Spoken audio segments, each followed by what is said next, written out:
ត្រីស្ងប់ស្ងាត់បាត់សូសែងវាយោប្រឡែកនឹងព្រឹកសា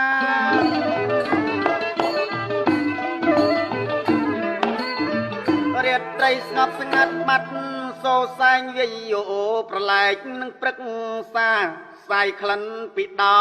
នៃបុប្ផានាំឲ្យចិន្តាសុខមនោរម្យ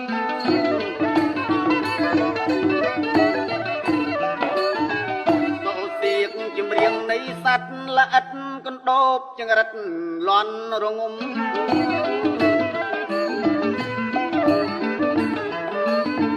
សូសៀងចម្រៀងនៃសត្វល្អិតកណ្ដោបចង្រិតលន់រងំខ្លែងស្រាកទីទុយស្រែកទួញយំហើចាងត្រនំរកចំណៃ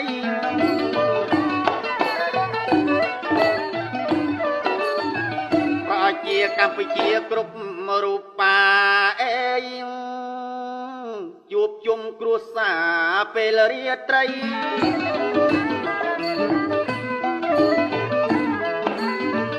ប្រជាកម្ពុជាគ្រប់រូបាជួបជុំគ្រួសារពេលរាត្រីក្រោយពេលធ្វើការពេញមួយថ្ងៃចុកជើងចុកដៃនឿយហត់កាយ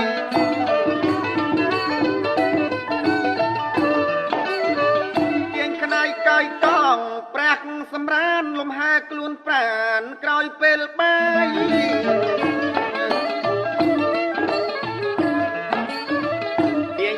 កាយកងព្រះសម្រាប់អេលំហែខ្លួនប្រានក្រោយពេលបាយនេតិអាយ៉ៃក៏ចាប់ផ្សាយជូនពីចម្ងាយជួយកំដរ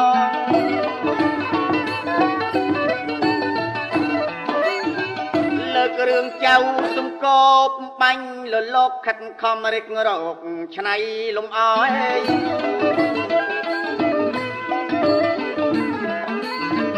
លើករឿងចៅសំកបបាញ់លលោកខិតខំរិករកឆ្នៃលំអជូនញាតកំសាន្តដោយស្មោះសរកំដរអារម្មណ៍សំប្រណិតទេ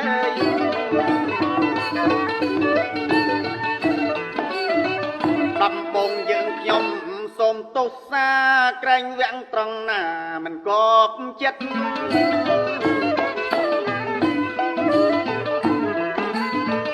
ដំបងយើងខ្ញុំ